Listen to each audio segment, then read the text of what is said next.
You already know the magic words. Say it with me now.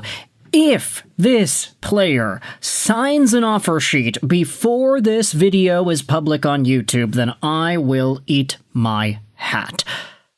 Okay, that's kind of a lie. I don't wear hats, so there's nothing for me to eat. But we will make a video talking about what actually happened if the event occurs that we actually do need to correct this video.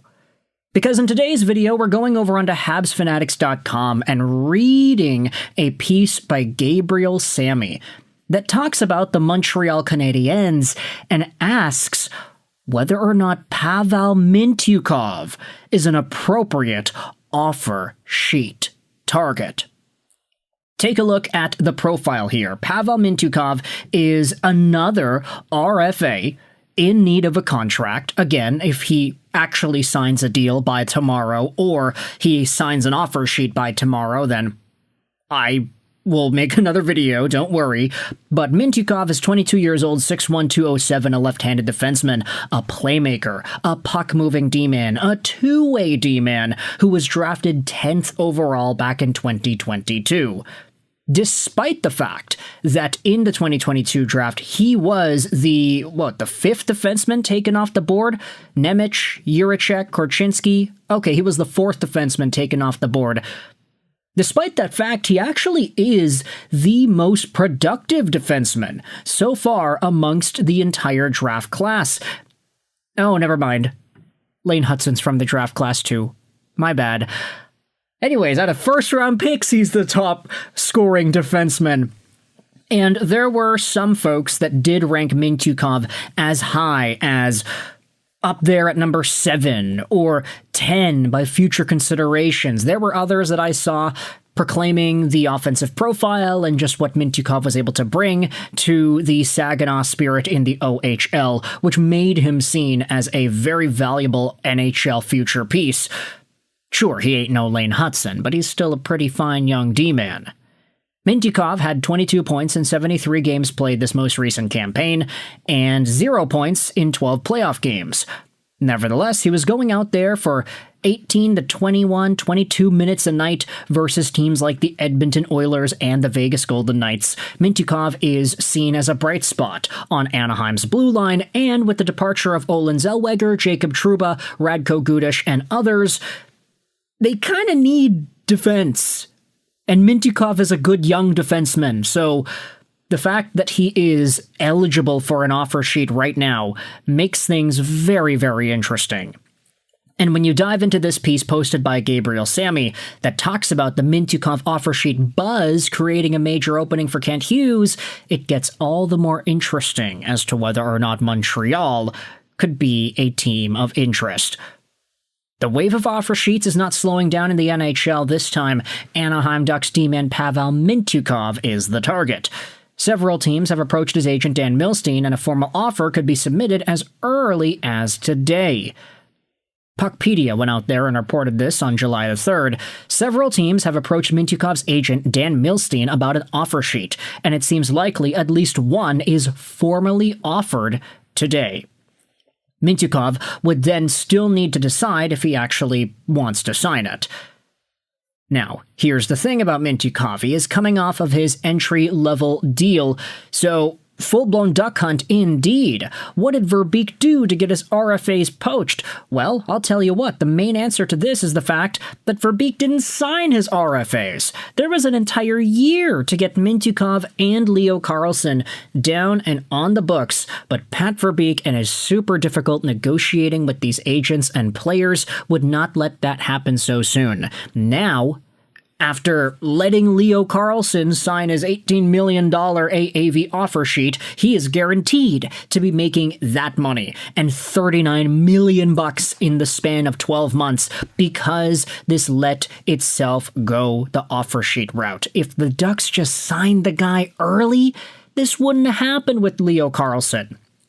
And now, Mintyukov is also in a similar boat.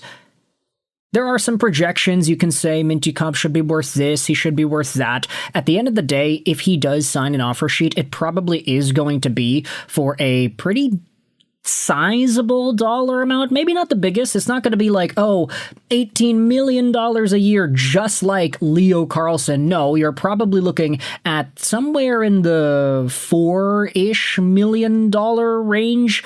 And the reason you could do that is because Jeff Merrick tweeted it out. An offer sheet for Mintyukov at $4.7 million only costs a second-round draft pick.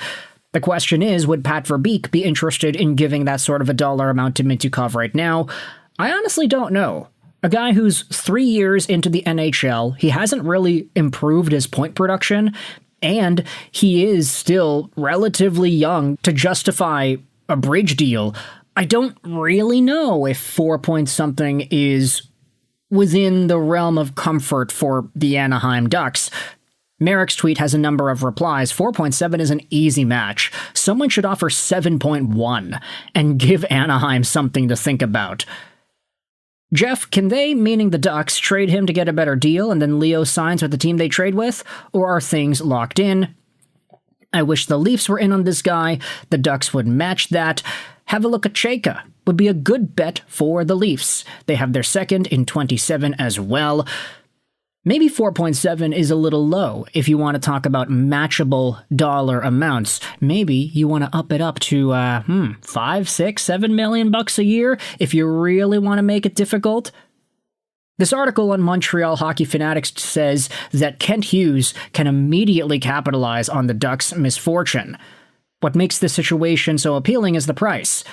The offer sheet is not going to be super expensive if you just stick in the second-round pick compensation range.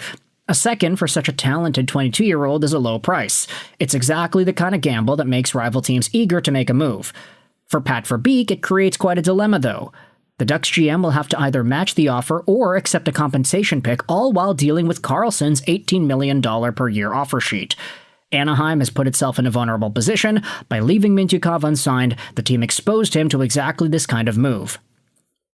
Now, I will also say, I don't necessarily know if Pavel Mintyukov has the best fit in the Montreal Canadiens roster, considering the fact that he is a left-handed defenseman and he is young. There are a number of left-handed D that are already shaping their futures in Montreal, from Mike Matheson to Lane Hudson, Caden Gooley, Xhekaj, and more.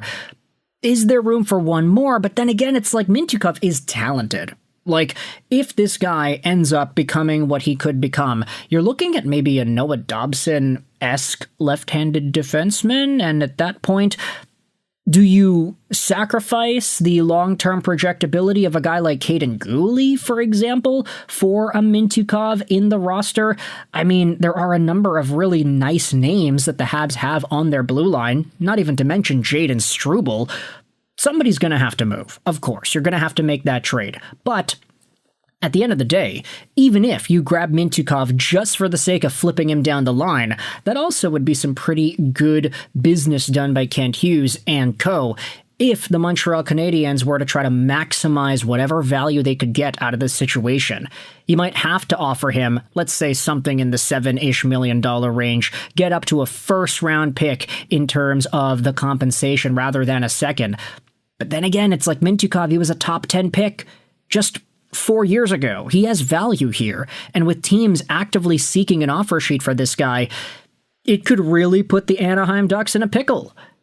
So with that said, you can let me know your thoughts in the comments section. Do you think Pavel Mintyukov is a reasonable offer sheet target for a team like the Montreal Canadiens, or a team just in general? What do you think the dollar amount should be for a guy like this? Leo Carlson signed 18 mil because he's not worth 18 mil. He's not worth number one player in the league money. But at some point, that contract is going to be seen as fine. For Mintyukov, what's that dollar amount in your head? Let me know your thoughts in the comment section below. I hope you enjoyed this video. And bye.